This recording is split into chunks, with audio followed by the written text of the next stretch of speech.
Welcome to episode 29 of the Fertility Rewire podcast. And really exciting news. The thing that I've been talking about, the thing that I've been saying is coming for I don't know how long, is here. And that's the free course I've produced, which is Fertility 101 and Owner's Manual. As you know from my podcast, it's all about information, giving you the information that you need, the information that might be conflicted, that could be overwhelming, the information you should have been told when you were taught about getting pregnant in sex ed. The information is key so that you can then go ahead and implement an action plan of putting things in place to perhaps enhance your fertility after you've understood it. Now, I get involved in this support with my clients of putting an action plan in place, but more specifically for me, it's about working on the mind and body things that are going on. So to support people who perhaps have the emotional blocks or areas around stress or, a whole array of things and mindset to be with them. I work with people on an accountability basis, on a support basis, and also, yes, even in these times of lockdown, on a physical basis. I've moved into completely online now, which was kind of happening anyway, but it's completely online, and getting some great results with some self-administered physical therapies that I'm teaching people how to do. So this course is there to give you that information. Now it's on Teachable and it's in 10-minute sections, no more, so you can go through at your own pace, and it supports you to develop an action plan. So I wanted to share with you in this episode one section of that course. Now obviously there are slides going, I say obviously, it wasn't obviously, but now you know there are slides in place that I'm talking about, so I might refer to that in the talk. But this section is about the egg, specifically the egg and egg quality. So it gives you an insight into the level of detail I'm discussing, and it also gives you an idea of the other sections that I refer to as coming on to later.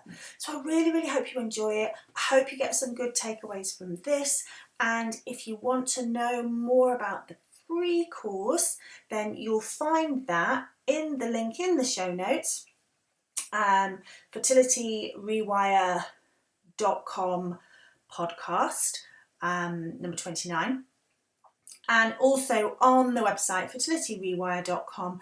On the first page you can see the link there to the free course.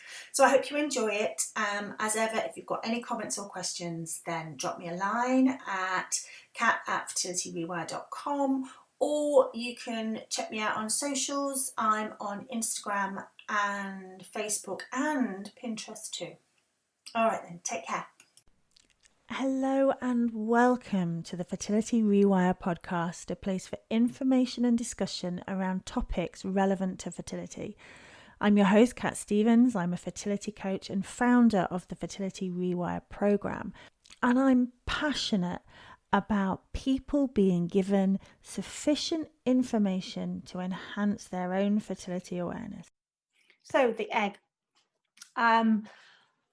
It's really important to consider the egg itself. So I've talked about the menstrual cycle, or I'm about to talk about the menstrual cycle. However, this is laid out when I lay it out.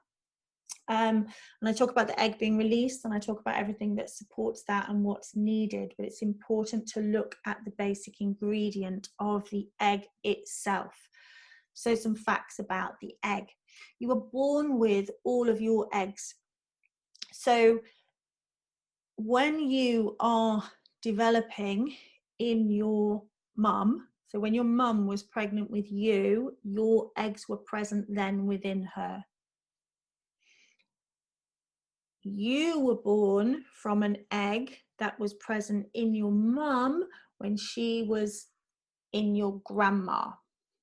So there's massive impact on that maternal health and the grandmother's health as well on your eggs. So present within a fetus, and there's the mother's impact as well. They are degenerative, but I want you to bear with me on that, because we get freaked out by getting pregnant after 35 and we talk about quality of eggs reducing, but there are lots of factors that affect the quality of eggs, and it is not just based on the health of your mum or your grandma. 23 chromosomes are present within the egg, as with the sperm, and they take 90 days to mature.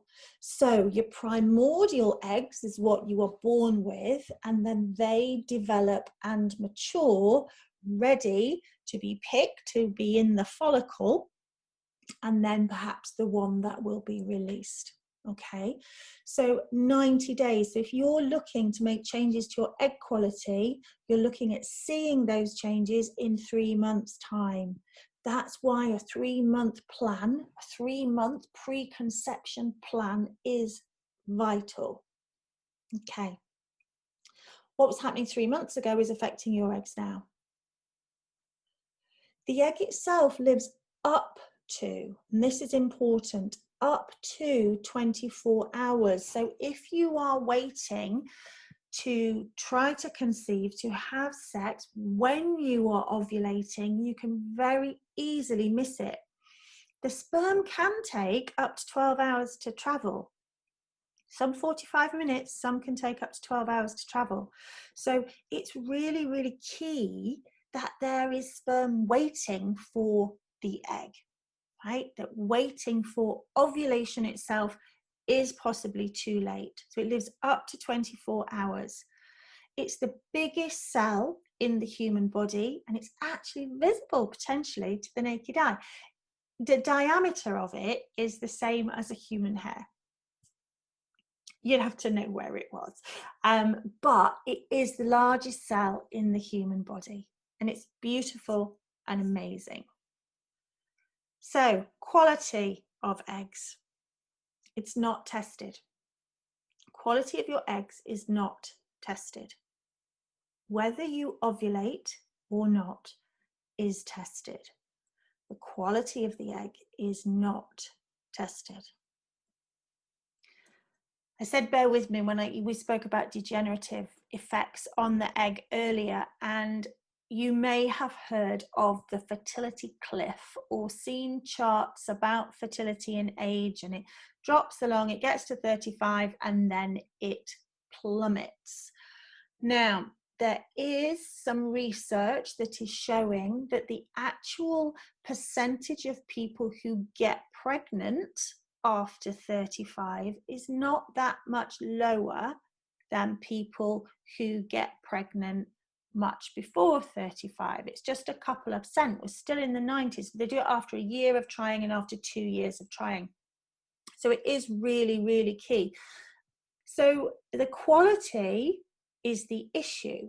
There is a higher number of people over the age of 35 who have miscarriage. There is a higher number of people over the age of 35 who may have babies with a chromosomal abnormality. But the cliff is rather misrepresented. What's important is the quality of your eggs. So doing what you can to support that quality. Now, I have clients who have gone through IVF and it hasn't worked the first time, and then at their feedback they say, well, we're most likely looking at the quality of the egg because there isn't anything else that was showing us why it might not be, kind of thing. So it might be the quality of the eggs. Sometimes they talk about the shape of the eggs, and sometimes even the color of the eggs is something that is quite a new thing that clinics are talking about. But what's really, really important is the quality of your eggs. So it's not just age. You need to consider nutrition, see the sustenance section, lifestyle, again, and also blood flow and oxygenation. So plenty of hydration is key. plenty of hydration is key. Also to think of the pelvic space and the flow and restrictions within the pelvic space, which I talk about in the sustenance section. And stress can have a massive effect on every living cell in the body, the egg being one of them. Talk about that in the safety section. Brief action plans, because there's going to be lots more in the safety section and the sustenance section, but I just wanted you to understand that little bit more about the egg. So develop a 90-day plan, address diet and supplementation. That's going to be key for the quality of your eggs, which we'll cover later, and the nutrient checks, which I will discuss, as well as the lifestyle factors and reducing stress. All of these are going to play a huge part in the quality of your eggs. Visualization, massively beneficial in terms of a sense of control. And there are quite a few studies now about hypnosis and the outcomes of fertility with and without hypnosis. And actually, that picture I showed you early on, actually being able to visualize that beautiful image there and imagine that being released and imagine that traveling and being fertilized. So some fertility yoga and Pilates can be really beneficial, and I will uncover more about that as well as womb and fertility massage. So this is massively going to support that blood flow, circulation aspects there as well. Reflexology also work in those specific areas around the pelvis, encouraging the blood flow and stimulating the eggs as well. Acupuncture also. So quite a lot of stuff there that I've kind of said I'll cover later. Well, I haven't kind of said, I have said I'm going to cover it later, and I will cover it later. But I just wanted you to see, when it comes to fertility, the quality of your egg, the quality of the sperm are vital. But it is not about whether you ovulate or not. It is not about how many sperm there are. Okay? The quality, the integral, internal quality of those chromosomes, which put getting pregnant aside, and I do talk a lot about this with my clients, put getting pregnant aside for one moment. You want to be pregnant with a healthy baby. The egg and the sperm are what are going to provide that healthy baby. So it is important. It's not about whether they are there, it's about their quality. You've been listening to the Fertility Rewire podcast with me, Kat Stevens. If you wanted to find any further details, then you can check out the website, fertilityrewire.com, or find me on Instagram or Facebook or Pinterest at Fertility Rewire.